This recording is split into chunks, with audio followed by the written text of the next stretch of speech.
Été 1998, dans les paisibles campagnes de Limoges. Les coqs chantaient sur les toits de chaume, saluant les premiers rayons d'un soleil timide. L'air sentait encore la rosée et le foin coupé, et tout semblait paisible, presque figé dans le temps. Mais soudain, un cri aigu d'enfant fendit le silence du matin, déchirant la quiétude comme un coup de tonnerre. Le cri provenait d'une maison de bois, au bout du chemin. À l'intérieur, une jeune femme d'une vingtaine d'années, Madame Lucie, reposait sur un lit, haletante, les traits tirés par la douleur et l'épuisement de l'accouchement. Son front perlait de sueur, mais ses yeux brûlaient d'un feu d'impatience mêlé d'inquiétude. « Où est mon bébé ? Laissez-moi le voir » murmura-t-elle d'une voix tremblante, presque suppliante. La sage-femme hésita, un silence pesant suspendu dans l'air. Puis, lentement, elle lui tendit un petit paquet enveloppé dans une couverture usée. Madame Lucie écarta doucement les tissus. Son souffle se coupa net. Son cœur sembla s'arrêter. Un petit garçon dormait paisiblement. Ses yeux, à peine entr'ouverts, étaient doux, innocents. Mais son visage portait une fente béante à la lèvre, son dos était voûté d'une étrange bosse, et une large tache sombre courait de sa joue jusqu'au cou. Devant cette image inattendue, le silence de la pièce devint assourdissant. Les pensées de Lucie s'emballèrent. Elle imagina les regards lourds, les jugements acérés des voisins, les murmures derrière les rideaux. Elle serra son bébé contre elle, le cœur brisé. À cet instant, la porte s'ouvrit. Monsieur Charles, son mari, entra, le visage illuminé d'espoir. Mais à peine posa-t-il les yeux sur l'enfant que ses traits se figèrent, ses pupilles se dilatèrent, son teint vira au gris. « Lucie, notre enfant » balbutia-t-il, la voix tremblante. « Qu'est-ce que » Les mots moururent dans sa gorge. Il tomba sur une chaise, le visage dans les mains, incapable d'affronter ce qu'il voyait. « Pauvre petit, dit la sage-femme à mi-voix, mais il faut être fort. Le monde ne sera pas tendre. » Ces paroles tombèrent comme une lame sur le cœur de Charles. 2 jours plus tard, la nouvelle s'était propagée comme une traînée de poudre. Le village tout entier chuchotait. Ce bébé, il est étrange, disait-on. Une malédiction ? Un mauvais karma ? Il faut s'en méfier. La mère de Charles, une vieille femme rigide et superstitieuse, s'exclama froidement. Cet enfant n'est pas normal. A-t-on déjà vu une telle chose dans notre famille ? Lucie, bouleversée, répondit. C'est mon fils, maman. Mais Charles, le regard éteint, contemplait l'enfant dans son berceau. Puis il tourna les yeux vers Lucie. Je ne peux pas, dit-il. Je n'y arrive pas. Le soir même, la maison baignait dans une lumière tremblante. Le silence pesait comme une chape de plomb. Lucie, écoute-moi, dit Charles d'une voix étranglée. Je ne veux pas faire ça, mais, réfléchis. Quelle vie aura-t-il ? Les gens le fuiront. Il sera moqué, rejeté. Personne ne voudra jouer avec lui. Je pourrais supporter cela, mais lui ? Les yeux de Lucie s'emplirent de larmes. Elle comprenait. Mais elle ne voulait pas comprendre. Tu as raison, murmura-t-elle. Mais... Charles serra sa main. Trouvons-lui un endroit.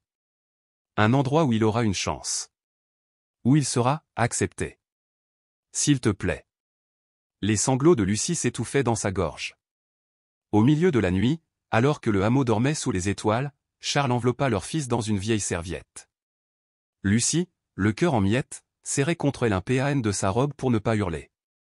Ils quittèrent la maison, à pas lents, et marchèrent dans la nuit jusqu'au petit temple au début du village.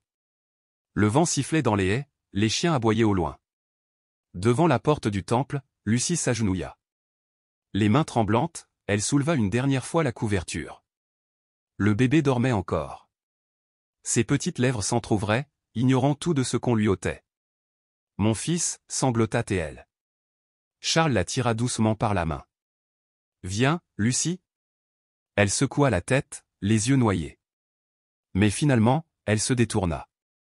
Le couple disparut dans la nuit, laissant derrière eux ce petit être recroquevillé dans le froid. À l'aube, les coqs chantèrent à nouveau. Le vieux moine de l'abbaye de Notre-Dame-des-Dombes ouvrit le portail pour entamer les prières du matin. Ses yeux s'arrêtèrent brusquement sur le petit paquet posé à terre. Il s'agenouilla, découvrit le nourrisson. « Mon Dieu » murmura-t-il. Il prit l'enfant contre lui, sentit son souffle faible, fragile. Il alluma un feu, réchauffa le petit corps, découvrit la fente, la bosse, les taches. Ses yeux se remplirent de compassion. La nouvelle du bébé abandonné se répandit à nouveau. Certains villageois compatirent. D'autres, plus nombreux, secouèrent la tête. Le pauvre, mais quelle vie aura-t-il? C'est peut-être un châtiment divin. Louis, tel fut le nom que le moine lui donna. Simple, mais porteur d'espoir. Il pria pour que l'enfant devienne fort et ne se laisse pas briser par le destin. Mais le destin, lui, n'a jamais eu de pitié. Louis grandit au temple, entouré des moines et de quelques bénévoles bouddhistes. Il avait à manger, des vêtements propres, un toit.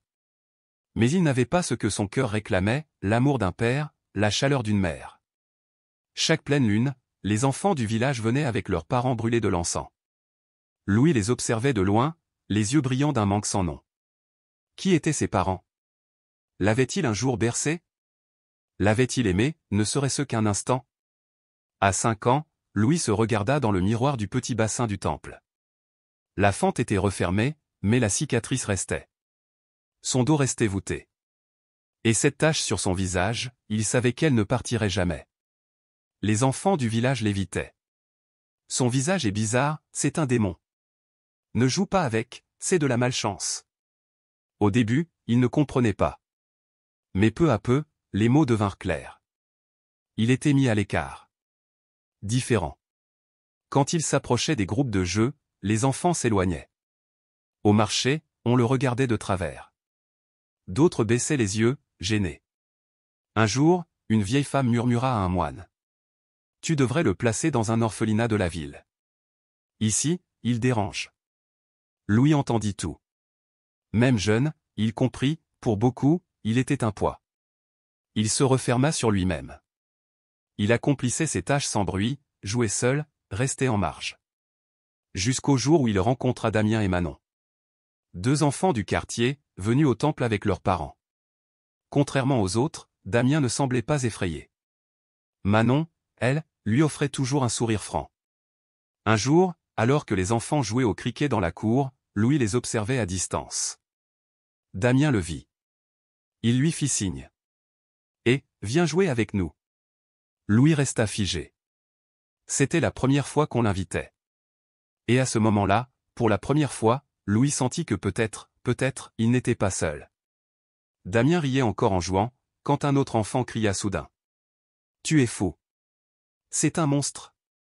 C'est de la malchance de jouer avec lui. » Louis, figé, baissa les yeux. Les mots frappèrent son cœur comme des pierres. Mais Damien fronça les sourcils et répondit avec assurance. « Il n'a rien fait de mal. Il est comme toi et moi. Pourquoi ne le laisserais-tu pas jouer ?» Un silence gênant s'installa. Les autres enfants, ne sachant que répondre, firent demi-tour et s'éloignèrent. Damien se retourna vers Louis, lui sourit et l'attira doucement en arrière. Manon s'approcha à son tour, avec un sourire lumineux. Elle glissa délicatement un grillon dans la main de Louis et lui dit tendrement. « Choisis celui que tu veux. » Louis regarda le petit insecte, puis les 2 visages souriants de ses nouveaux amis. Son cœur, si souvent figé, se réchauffa étrangement. Pour la toute première fois de sa courte existence, il se sentit accepté, vu, reconnu. Damien et Manon devinrent ses seuls véritables amis. Mais même cette amitié précieuse ne suffisait pas à combler le vide immense qui habitait son cœur. Lors des grandes fêtes, les familles se rendaient au temple pour faire des offrandes. Louis observait ses amis rire et prier avec leurs parents, lui ne pouvait que les regarder de loin, tel un spectateur muet de leur bonheur. Un jour, Manon lui demanda doucement. « Où sont tes parents ?» Louis secoua la tête. « Je ne sais pas. Ils m'ont laissé au temple. » Les yeux de Manon s'écarquillèrent. Damien, à côté d'elle, devint soudain très sérieux. « Alors, si tu n'as pas de parents, Manon et moi, on peut devenir ta famille. » Louis sourit timidement, touché, mais au fond de lui, il gardait l'espoir qu'un jour, ses parents biologiques reviennent le chercher. Ce qu'il ne savait pas encore, c'est qu'il existe des blessures que le temps ne guérit jamais, et des êtres qui, une fois partis, ne reviennent plus jamais. À l'âge de 9 ans, un événement inattendu bouleversa à jamais le cours de sa vie.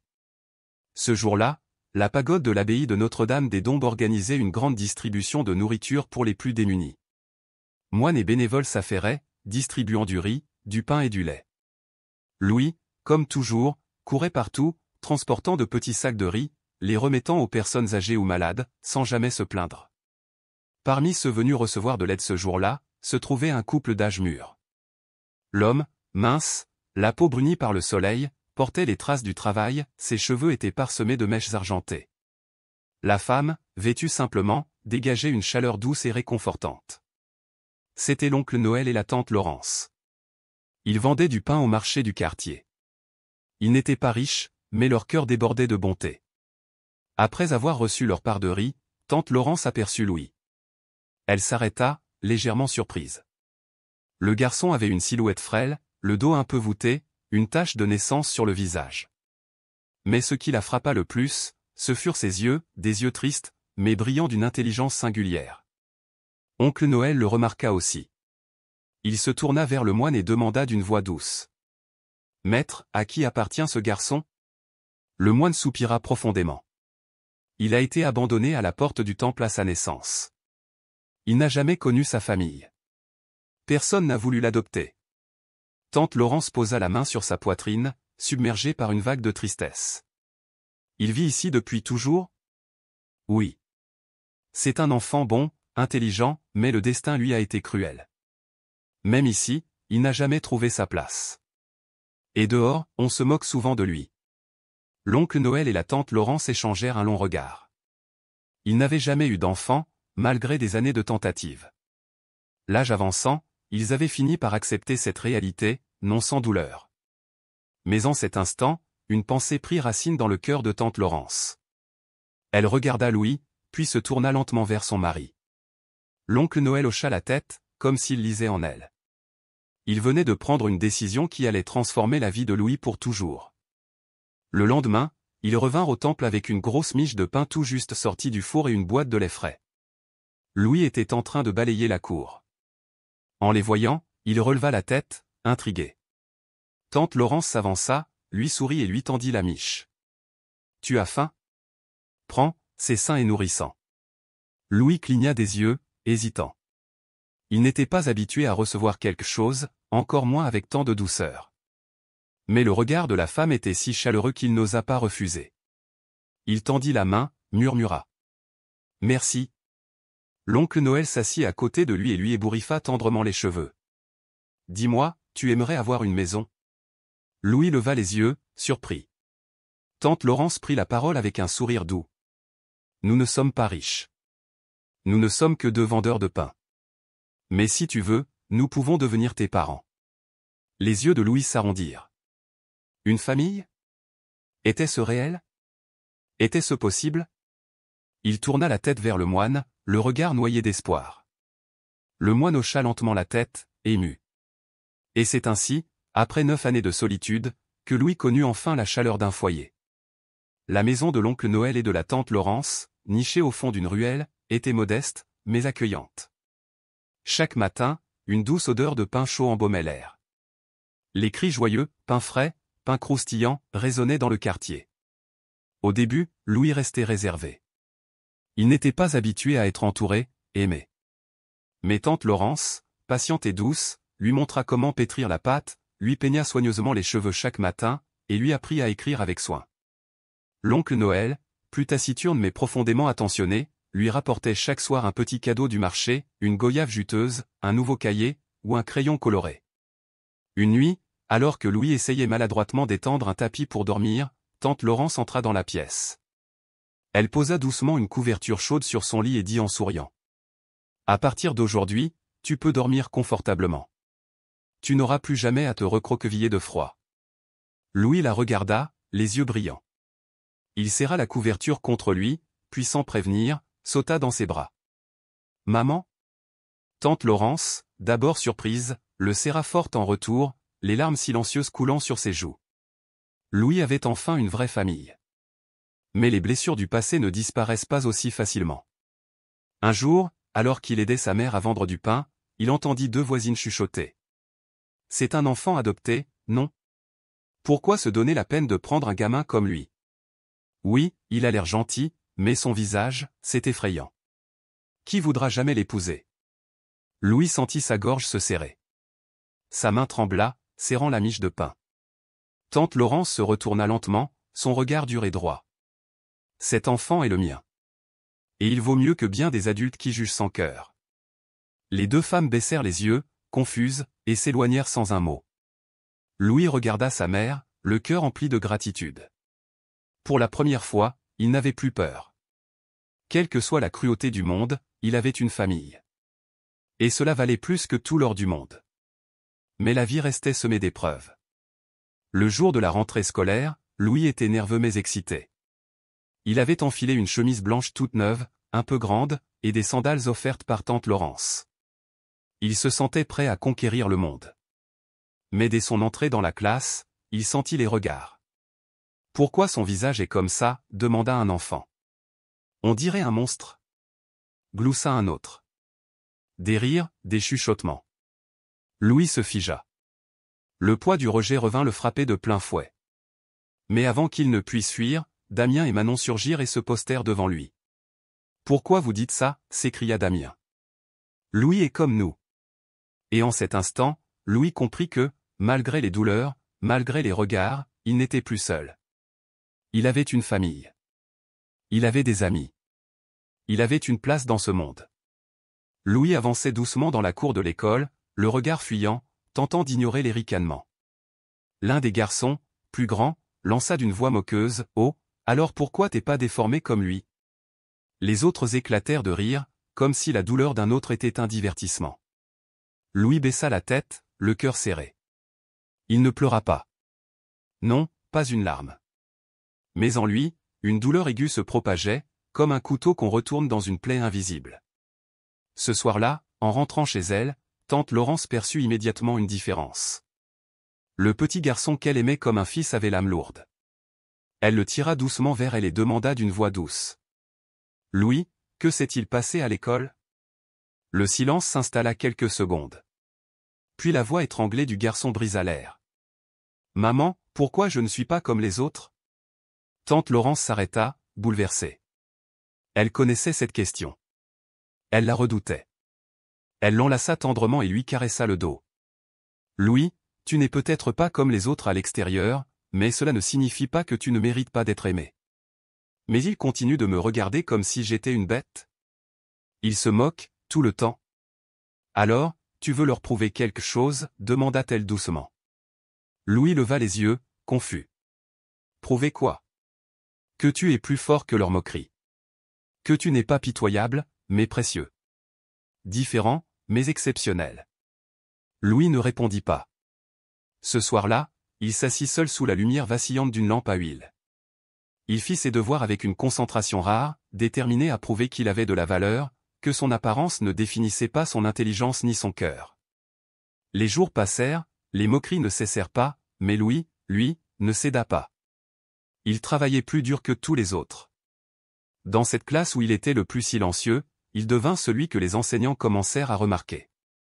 Ses résultats étaient impressionnants, ses devoirs toujours impeccables. Un matin, le professeur principal entra et déclara avec enthousiasme. « Nous allons organiser un examen de mathématiques à l'échelle du district pour les meilleurs élèves. Ceux qui souhaitent participer, inscrivez-vous. » L'effervescence gagna la classe. Louis, nerveux, serra son stylo. Il voulait participer. Il voulait montrer qu'il n'était pas seulement ce garçon au visage marqué, mais aussi un esprit brillant. Il se leva. Un autre garçon éclata de rire. « Lui ? Il veut passer l'examen ? Laissez-moi rire. » Mais cette fois, Damien, son seul ami, se leva aussi. « S'il concourt, je concourrai aussi. On verra bien qui est le meilleur. » Le professeur se tourna alors vers Louis, le regard doux. « Tu veux nous rejoindre, Louis ?» Le garçon inspira profondément, et hocha la tête avec fermeté. Le jour de l'examen arriva. En ce matin glacial de janvier, Louis était assis dans la salle, trempé de sueur. La feuille d'examen devant lui semblait immense, presque intimidante. Mais pour lui, ce n'était pas un simple test, c'était une chance. Une opportunité de prouver à tous et à lui-même qu'il n'était pas un accident de la vie. Il ferma les yeux un instant, puis commença à écrire. 3 heures plus tard, il sortit de la salle, vidé mais soulagé. Une semaine plus tard, Les résultats furent affichés. Louis avait remporté le premier prix. La classe fut sidérée. Ceux qui s'étaient moqués de lui se turent. Louis, lui, ne dit rien. Il n'en avait pas besoin. Les chiffres parlaient pour lui. Avec son certificat en main, il courut chez lui. « Maman! J'ai gagné le premier prix !» s'écria-t-il, haletant. Tante Laurence, prise de panique en le voyant courir, s'arrêta net. « Que se passe-t-il, mon enfant ?» Louis lui tendit le papier. Elle lut, s'arrêta, les yeux embués. Puis elle le serra contre elle. « Je le savais. Mon enfant est brillant. » Louis enfouit son visage dans les genoux de sa tante, sentant une chaleur nouvelle se répandre en lui. Pour la première fois, il se sentait légitime. Il savait désormais qu'il pouvait faire de grandes choses. Et ce n'était que le début. À partir de cet instant, les enseignants prirent Louis sous leur aile. Un jour, un médecin nommé Dr Martin, venu donner une conférence, parla de son parcours, enfant pauvre devenu médecin respecté. Louis écoutait, fasciné. À la fin, il s'approcha. « Docteur Martin, est-ce que je peux devenir médecin, moi aussi ?» Le médecin le regarda, sourit et posa une main bienveillante sur son épaule. « Tu veux aider les autres comme moi? Alors essaie. Ne laisse jamais personne te dire que tu ne peux pas. » Depuis ce jour, Louis avait un rêve. Devenir médecin, pour aider les enfants comme lui. Il en parla à oncle Noël et tante Laurence. Ils l'écoutèrent avec attention. « Tu es sûr de ton choix ?» demanda l'oncle. Louis hocha la tête. « Je veux que plus aucun enfant ne se sente comme moi. Seul. Moqué. Brisé. » Tante Laurence posa la main sur celle de Louis, les yeux brillants. « Je crois en toi. » Mais hors du cocon familial, l'accueil fut plus rude.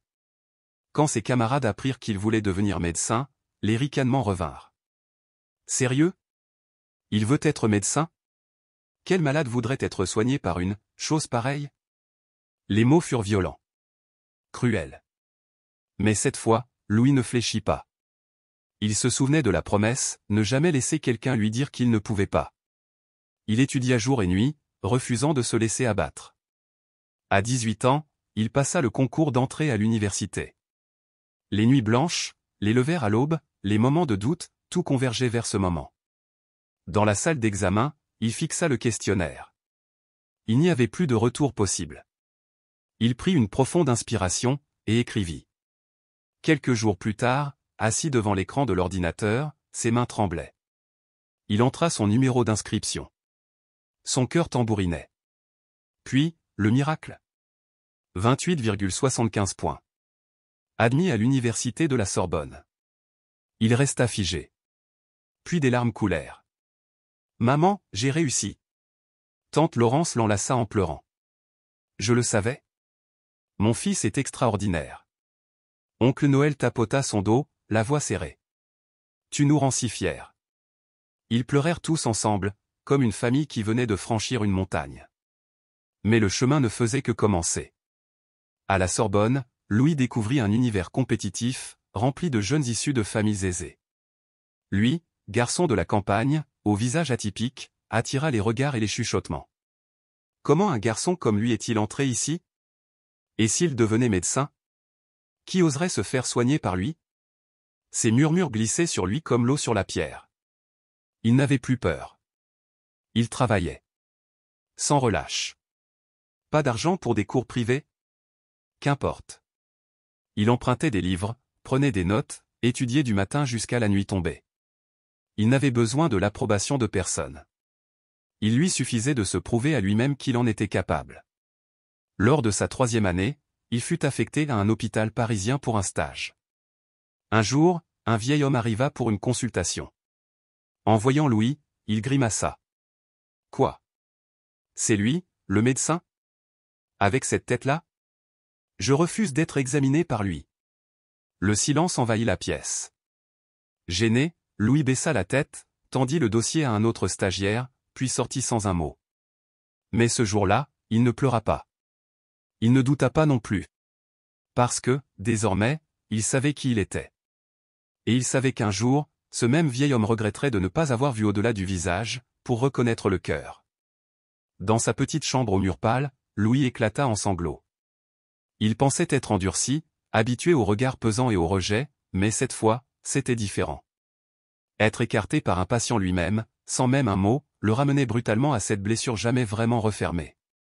Il comprit alors que, malgré les années passées à construire son armure, la douleur du rejet restait vive, tranchante. Il s'était trompé. Il ne suffisait pas d'être bon. La société, encore aujourd'hui, n'était pas prête à accueillir une personne comme lui. Pendant un instant, il songea à tout abandonner. Quitter l'hôpital. Laisser tomber l'école de médecine. Renoncer. Mais le destin, ce jour-là, prit la voix du docteur Martin, celui qui, la veille, l'avait tant inspiré. Le téléphone vibra doucement sur la table. Louis hésita, puis décrocha. « Louis, comment vas-tu ? Pourquoi ne t'ai-je pas revu à l'hôpital ces derniers temps ?» Louis, la gorge nouée, resta silencieux un moment. Puis, dans un souffle à peine audible, il raconta tout, l'humiliation, la honte, la solitude. Le docteur Martin écouta attentivement, sans l'interrompre. Puis il sourit avec une douceur presque paternelle. « Tu sais, moi aussi j'ai connu cela, autrefois. » Louis, surpris, redressa légèrement la tête. « J'étais un enfant pauvre, méprisé parce que je ne pouvais pas payer les frais de scolarité, moqué parce que mes parents n'étaient pas médecins. Mais j'ai fait un choix, je ne les ai pas laissés me définir. J'ai laissé mes compétences parler à ma place. » Le silence de Louis fut une réponse plus éloquente que 1000 mots. « Louis, les gens ne te croiront peut-être pas au début. Mais si tu leur sauves la vie, alors, ils finiront par t'écouter. Par te voir. » Une lumière jaillit dans l'esprit de Louis. Il se rappela enfin pourquoi il avait choisi la médecine. Ce n'était pas pour briller, ni pour être applaudi, mais pour sauver. Sauver ceux qui souffrent. Qu'ils l'acceptent ou non, il les sauverait quand même. Le lendemain, Louis retourna à l'hôpital. Face à un patient réticent, il ne recula pas. Il garda son calme, expliqua la situation, proposa un plan de traitement clair, précis, professionnel. Le patient, d'abord méfiant, finit par percevoir en Louis une sincérité, un dévouement, une compétence indiscutable. Il hocha la tête. Il accepta. Ce fut le premier patient qui ne vit pas la différence, qui ne s'arrêta pas à l'apparence. Le premier à lui dire oui, sans détour. Ce jour-là, quelque chose changea en Louis. Ce fut le véritable tournant de sa vie. Il poursuivit son rêve, envers et contre tout, brisant les barrières du préjugé par la force tranquille de sa vocation. Il grandit. Il apprit à rester digne face au rejet. Il devint un médecin déterminé, respecté. Mais une douleur, elle, persistait. Celle de ne jamais avoir pu affronter ses parents biologiques. De ne jamais comprendre pourquoi. Et le destin, encore une fois, choisit de frapper. Ce soir-là, Louis venait de terminer une garde de 12 heures. Épuisé, les paupières lourdes, il s'apprêtait à quitter l'hôpital. Il pliait ses affaires lorsque son téléphone vibra. Un numéro inconnu. « Docteur Louis ? C'est urgent. Un accident de la route. L'homme est entre la vie et la mort. Nous avons besoin de vous, tout de suite. » Le cœur battant, Louis attrapa sa blouse et fonça vers les urgences. Sur la table d'opération gisait un homme d'une cinquantaine d'années, inconscient, le visage couvert de sang. Il n'y avait pas une seconde à perdre. Il jeta un œil au dossier, Charles, 50 ans. Il n'y pensa pas plus. La vie humaine passait avant tout. On commence. L'opération dura 5 longues heures. Louis enchaîna les gestes précis, concentrés, presque en transe. Pour lui, cet homme n'était ni un inconnu ni un ennemi, c'était un être humain, entre ses mains. Quand le cœur se stabilisa enfin, Louis ôta son masque, épuisé mais apaisé. C'est alors qu'une femme âgée, le visage ravagé par les larmes, entra en trombe dans la salle d'attente. Lorsqu'il la vit, Louis sentit son sang se glacer. Madame Lucie. Sa mère biologique. Elle s'arrêta net en croisant son regard. Elle le reconnut immédiatement. Un silence de plomb s'abattit. « Mon fils » balbutia-t-elle, tremblante. Louis sentit son cœur se serrer. Il était figé. « Louis, c'est toi, n'est-ce pas » souffla-t-elle. Il ne répondit pas. Pendant 25 ans, il s'était posé 1000 questions, qui sont-ils? Ont-ils pensé à moi? Et si je les revoyais un jour, que ferais-je? Mais maintenant qu'il était face à elle, il ne ressentait rien. Ni haine, ni amour. Juste un vide immense. Dans la chambre, l'air semblait figé. Madame Lucie s'assit près du lit, tenant la main de Charles, l'homme qu'il avait abandonné. Celui que Louis venait pourtant de sauver. Elle leva les yeux, suppliant. Pendant toutes ces années, je t'ai cherché. Mais je ne savais pas comment t'affronter. Louis gardait le silence. Il ne savait s'il devait crier, pleurer ou partir. Est-ce que tu me détestes? Demanda-t-elle d'une voix brisée. Louis serra les poings. Autrefois, oui. Il se demandait, pourquoi? Pourquoi moi? Pourquoi m'avoir rejeté? Mais aujourd'hui, il avait une famille. L'oncle Noël, la tante Laurence. Des amis. Des patients. Des êtres qu'il aimait pour ce qu'il était. Il n'était plus cet enfant brisé. Il inspira longuement, planta ses yeux dans ceux de Lucie et murmura. Je t'ai pardonné depuis longtemps. Mais je dois encore apprendre à me pardonner. Lucie éclata en sanglots. Mais cette fois, ce n'était pas seulement la douleur. C'était une délivrance.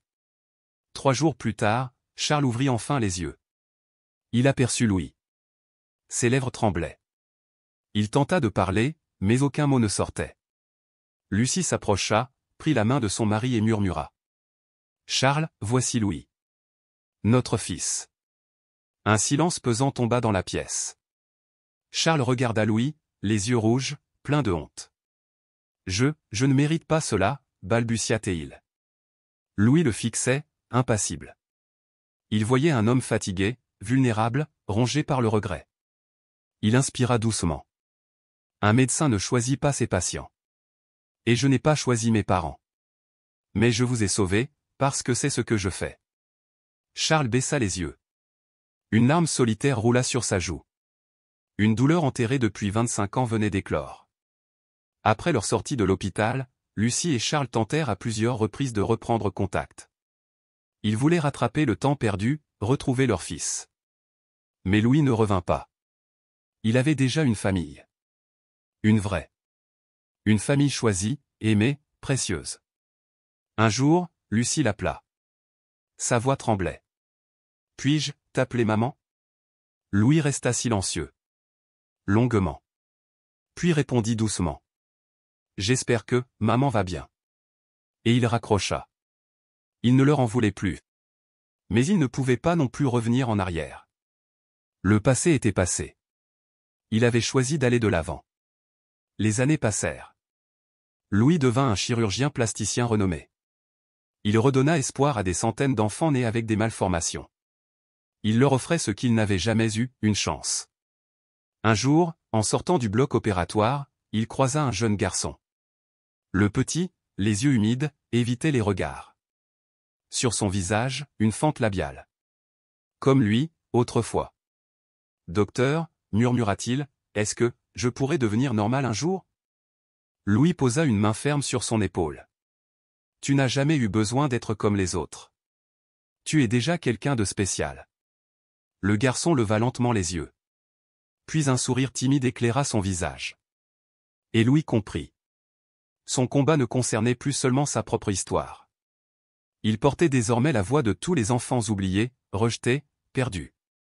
Un dimanche matin, alors qu'il lisait les dossiers empilés sur son bureau, une infirmière entra doucement et posa une enveloppe jaune devant lui. « Docteur, quelqu'un vous a envoyé une lettre manuscrite. » Louis leva les yeux, intrigué. Il ne savait pas encore que ce simple courrier allait, une fois de plus, bouleverser son histoire. Un matin, dans le calme d'une journée ordinaire, Louis reçut une lettre. Il n'en recevait presque jamais. Cela le surprit. Lorsqu'il ouvrit l'enveloppe, il reconnut l'écriture tremblante. Une émotion enfouie remonta doucement en lui. C'était une lettre de Madame Lucie. « Louis, je sais que tu refuses tout contact avec nous, avec moi et ton père. Et je ne te demande pas de revenir. Mais je veux que tu saches que je ne t'ai jamais oublié. Chaque nuit, je me demande, si je t'avais tenu dans mes bras cette année-là, si je t'avais protégé au lieu de me détourner, ta vie aurait-elle été différente? Je sais que je ne peux pas remonter le temps. Mais j'espère de tout cœur que tu vis bien, que tu sois capable de me pardonner ou non. Et merci, Louis. Merci d'avoir sauvé la vie de ton père. S'il n'avait pas eu d'enfant, il n'aurait probablement jamais eu cette chance de rédemption. J'espère qu'un jour, tu me laisseras te regarder longtemps, comme une mère aurait dû le faire il y a 25 ans. Ta mère. Lucie. Louis déposa la lettre avec lenteur. Ses mains tremblaient légèrement. Il ne ressentait ni colère, ni douleur. Juste un soupçon de regret. Une fragilité passagère. Toute la journée, il fut incapable de se concentrer sur son travail. L'image de cette femme, sa mère biologique, qu'il avait abandonnée, revenait hanter son esprit. Elle osait aujourd'hui lui tendre la main, demandant une rencontre. Devait-il accepter? Son ami de toujours, Damien désormais aussi médecin, le remarqua rapidement. Tu as l'air ailleurs, Louis. Qu'est-ce qui ne va pas? Louis lui tendit la lettre en silence. Damien la lut avec attention, puis resta longtemps silencieux avant de demander. Qu'en penses-tu? Louis soupira. Je croyais que j'étais prêt à pardonner. Mais maintenant, j'en suis plus si sûr. Damien hocha lentement la tête. Tu sais pourquoi tu hésites encore? Parce que, malgré tout, tu veux encore former une famille. Tu dis que tu n'as pas besoin de tes parents biologiques, mais en vérité, tu n'as jamais cessé de désirer leur reconnaissance. Cette vérité, simple et brute, frappa Louis en plein cœur. Alors, est-ce que j'ai vraiment pardonné? Ou est-ce que je fais juste semblant? Le lendemain, Louis prit une décision. Il saisit son téléphone, composa un numéro longtemps effacé de sa mémoire. Maman? Est-ce que je peux te voir? À l'autre bout du fil, un sanglot étouffé lui répondit. Madame Lucie pleurait. 3 jours plus tard, ils se retrouvèrent dans un petit café, perdu au bord d'une route. Elle était là, assise, vieillie, les cheveux grisonnants, le visage creusé de rides profondes. Quand elle vit Louis, elle se leva, tremblante. Louis? Il s'assit en silence. J'ai lu ta lettre, maman. Elle lui saisit la main, la voix étranglée par l'émotion. Je suis désolé. Je suis vraiment désolé. Louis retira doucement sa main. Je ne suis pas venu pour des excuses. Je veux seulement comprendre. Pourquoi? Lucie baissa les yeux. Les larmes glissèrent doucement sur ses joues. À cette époque, j'avais peur. Peur du regard des autres.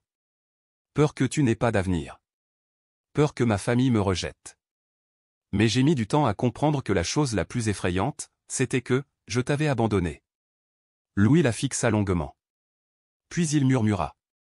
C'est peut-être tout ce que j'avais besoin d'entendre. Pas des excuses, mais une vérité. Il inspira profondément. Je te pardonne, maman. Elle éclata en sanglots. Mais Louis ajouta doucement. Mais je ne peux pas revenir en arrière.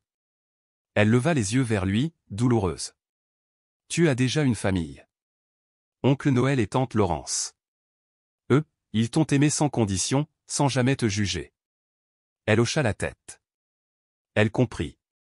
Elle n'avait plus le droit d'espérer davantage. La rencontre se termina dans un silence paisible. Mais cette fois, lorsque Lucie regarda son fils s'éloigner, elle ne se sentit plus vide. Elle avait obtenu quelque chose de précieux, son pardon.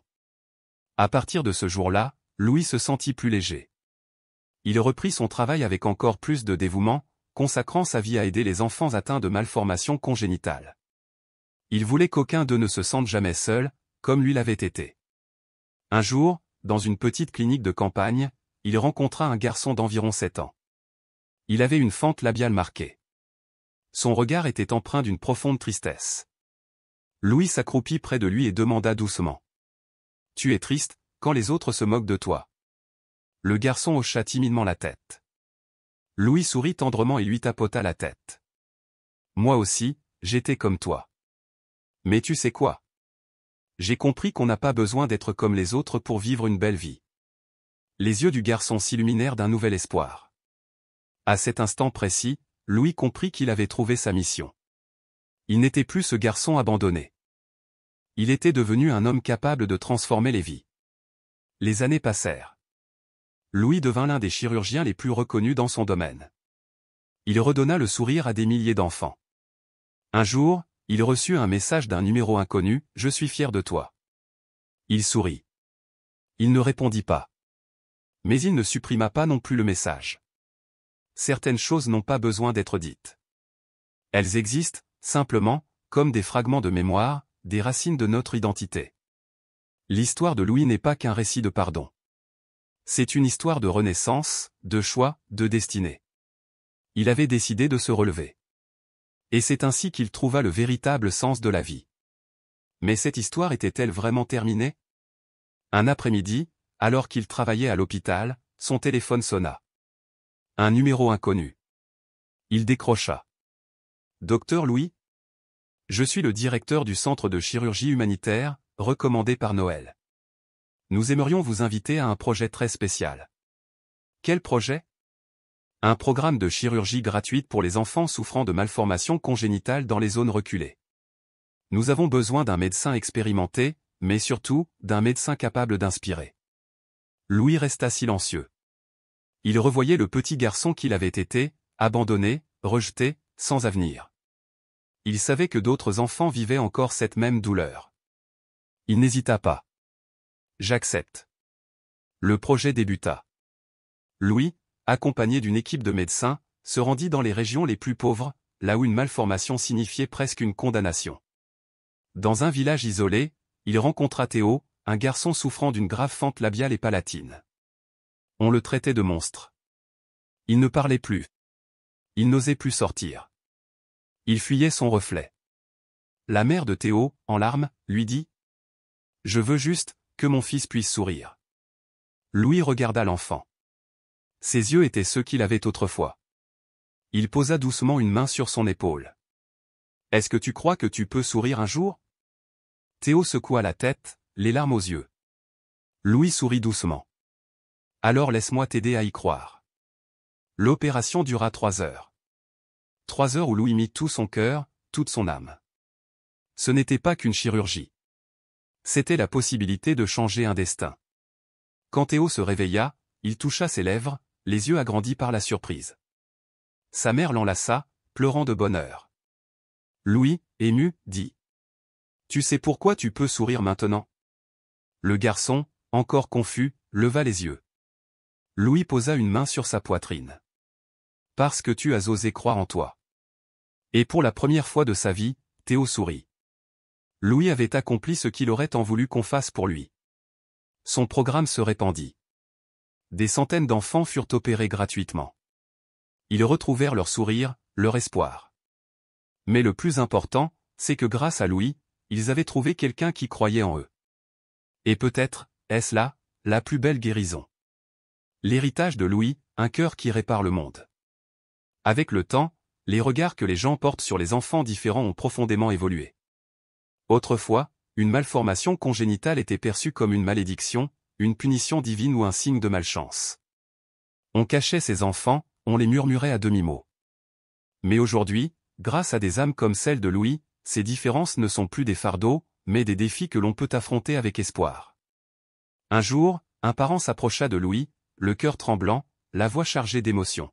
« Docteur, sans vous, j'aurais peut-être caché mon enfant toute ma vie. Mais maintenant, je comprends qu'il n'a jamais été en faute, et moi non plus. » À cet instant, Louis comprit que ce qu'il laissait derrière lui allait bien au-delà des opérations chirurgicales réussies. Il ne s'agissait pas seulement de réparer des corps, mais bien de transformer des mentalités, d'ouvrir les cœurs d'une génération à une nouvelle façon de voir. Lorsque le programme de chirurgie gratuite fit une pause temporaire, Louis ressentit le besoin de retourner là où tout avait commencé, au temple de l'abbaye de Notre-Dame des Dombes, ce lieu sacré où son histoire avait pris racine. Le bâtiment n'avait pas changé, figé dans le temps, mais lui, il avait grandi, mûri, transformé. Il s'agenouilla devant l'autel où le vieux moine qu'il avait autrefois recueilli priait autrefois. Une simple phrase franchit ses lèvres, empreinte d'une profonde gratitude. « Maître, je l'ai fait. » Mais il savait aussi que ce n'était pas une fin, juste un nouveau départ.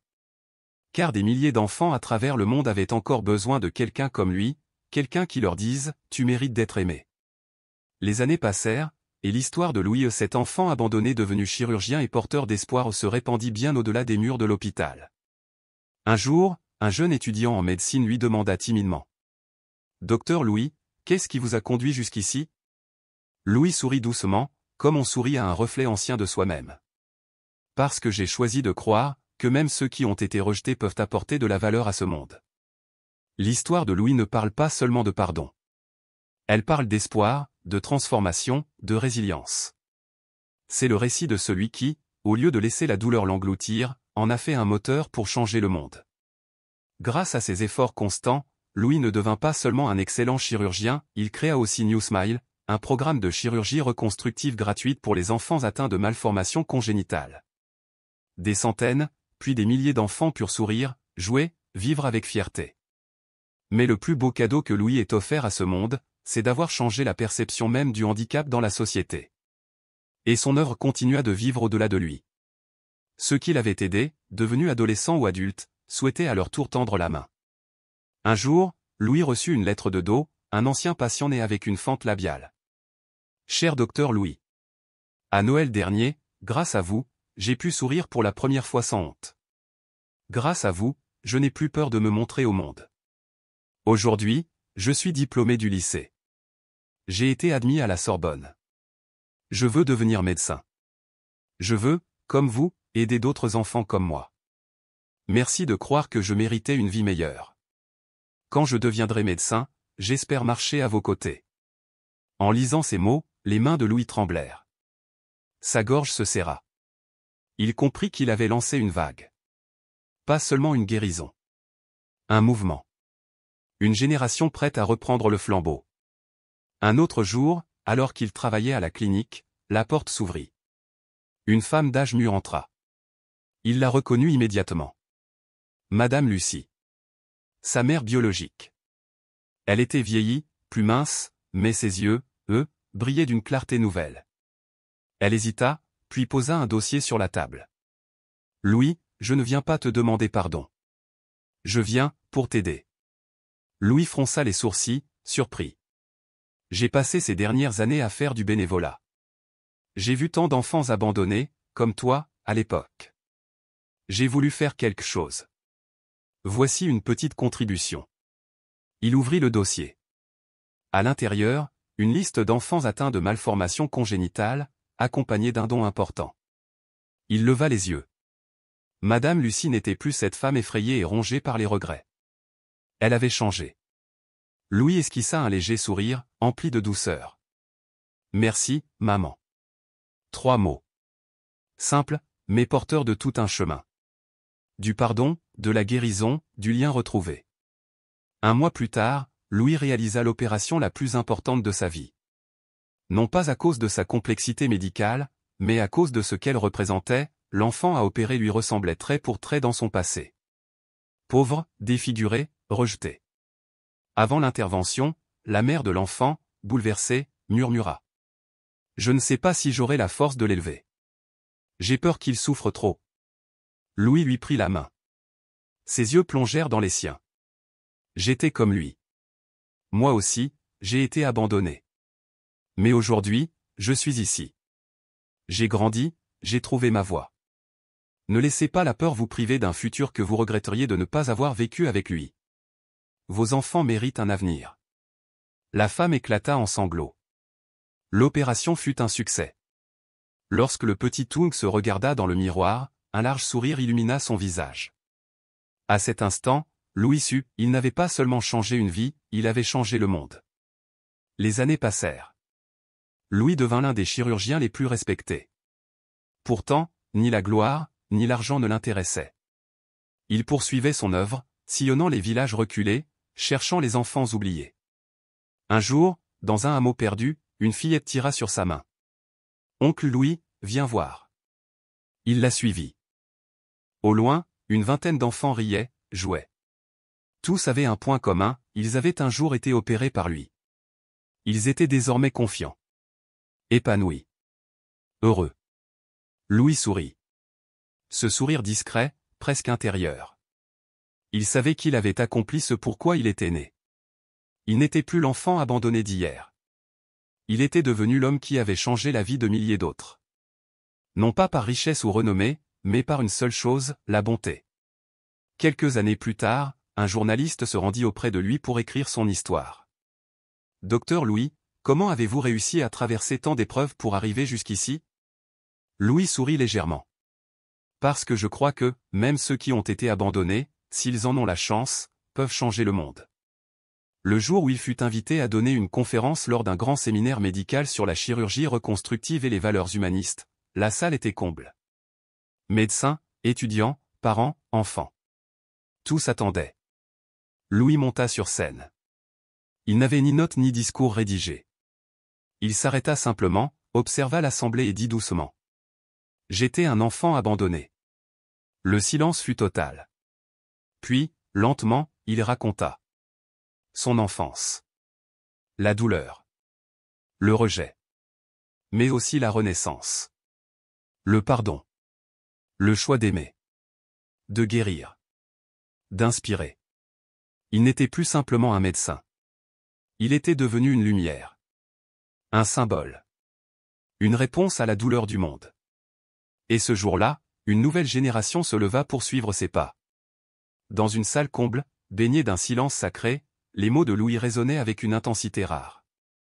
Il ne cherchait ni la pitié ni les acclamations. Il racontait. Il partageait. Il offrait son vécu, brut, sans phare, comme une offrande à tous ceux qui doutaient encore de leur propre valeur. Il évoqua ce jour où, pour la première fois, un patient refusa d'être soigné simplement à cause de son apparence. Une ombre traversa la salle. Quelqu'un, au fond, essuya timidement ses larmes. Ce n'était pas de la tristesse, mais une douleur silencieuse mêlée à la reconnaissance. Puis, Louis parla de ses retrouvailles avec ses parents biologiques. Il raconta sa décision, mûrie dans les tréfonds de son âme, pardonner, mais ne pas revenir. Cette décision déchirante mais nécessaire provoqua des hochements de tête compréhensifs. On ne peut pas toujours revenir en arrière, mais on peut avancer, apaiser. Et puis, il évoqua Do. Le petit garçon qu'il avait opéré, autrefois malade et fragile, devenu à son tour médecin. Ce jeune homme qui, inspiré par Louis, avait choisi de consacrer sa vie à aider les autres enfants comme lui. À cet instant précis, toute la salle éclata en applaudissements. Des applaudissements sincères, puissants, prolongés. Comme un cri du cœur. Louis sourit, les yeux embués de chaleur. Il leva doucement la main et dit, la voix tremblante d'émotion. Je ne raconte pas mon histoire pour chercher la pitié, ni même l'admiration.